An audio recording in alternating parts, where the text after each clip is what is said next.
का एक और बड़ा मुद्दा है और कांग्रेस पार्टी ने एक बार फिर से ईवीएम का मुद्दा उठा दिया है। तो देश की प्रमुख विपक्षी पार्टी कांग्रेस की एक बार फिर से ईवीएम पर विवाद खड़ा करने की कोशिश। ये सैम पित्रोदा ने ये मुद्दा उठाया है। राहुल गांधी के काफी करीबी हैं सैम पित्रोदा, जिन्होंने ईवीएम का ये मुद्दा उठा दिया है। तो राहुल गांधी के करीबी सैम पित्रोदा ने राष्ट्रीय और अंतर्राष्ट्रीय मीडिया को ईवीएम मुद्दे पर वर्चुअल बातचीत के लिए आमंत्रित किया है। और हम सब जानते हैं कि चुनाव आयोग के साथ ही देश की जो सर्वोच्च अदालत है उसमें भी कई बार इस पर विचार हो चुका है और कई बार ईवीएम के मुद्दों को लोगों ने अलग अलग तरह से अलग अलग समय पर उठाया। चुनाव आयोग ने ईवीएम पर सवाल उठाने वाले को हैक करने की खुली चुनौती दी थी, लेकिन उस चुनौती को उस समय किसी ने स्वीकार नहीं किया था। तो फिर सवाल यह है कि ईवीएम के मुद्दे को पुनर्जीवित करने का क्या ये कांग्रेस का एक और हताश प्रयास है? क्या हासिल करना चाहती है कांग्रेस पार्टी ये सवाल उठा करके? कांग्रेस अनावश्यक रूप से मतदाताओं के मन में संदेह पैदा करके राहुल गांधी की यात्रा से लोगों की बेरुखी से ध्यान बटाने की कोशिश कर रही है क्या? ये सवाल तो उठता है। सीधे जुड़ते हैं वरिष्ठ पत्रकार रामकृपाल सिंह जी से, जो हमारे साथ मौजूद हैं। रामकृपाल सर, बात फिर वही, हम सब जानते हैं कि किस तरह चुनाव आयोग ने खुली चुनौती दी थी कि आइए ईवीएम को हैक करके दिखाइए। सुप्रीम कोर्ट तक ने समय समय पर सुनवाई की है, जो वीवीपैट है उसकी व्यवस्था दी है। वीवीपैट कितने गिने जाएं उस पर भी सुनवाई चल रही है।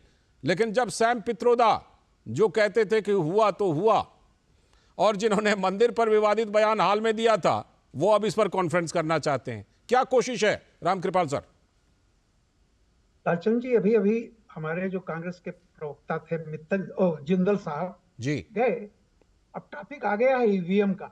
लेकिन प्रश्न ऐसा है कि मैं एक बात कहूंगा, कांग्रेस के साथ जो गलती कांग्रेस बार बार करती है जी, गिना रहे थे कि राम मंदिर में क्या भूमिका थी, तो मैं बताऊं, कांग्रेस ने सबसे पहले ताला खुलवाया, कांग्रेस ने ही शिलान्यास करवाया तिवारी जी और बूटा सिंह को भेज करके।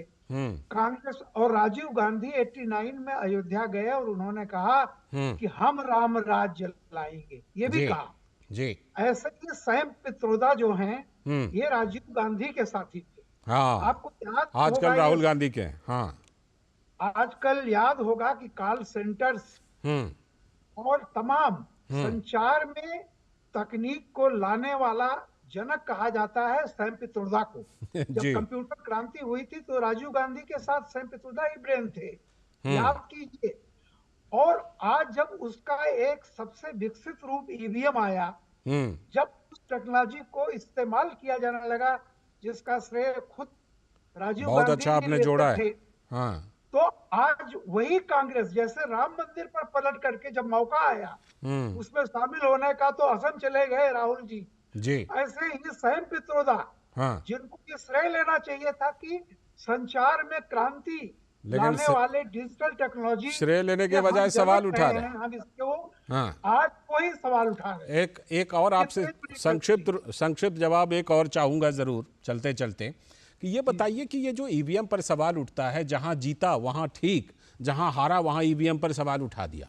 भैया ऐसे 1 दर्जन राज्य होंगे जहां पर की विपक्ष की सरकारें हैं, तो क्या लगता नहीं है कि ये सवाल अब आम लोगों को, जिसे कहते हैं ना कि उनमें रोष पैदा करती है, वो ये सवाल अब सुनना नहीं चाहते ईवीएम पर?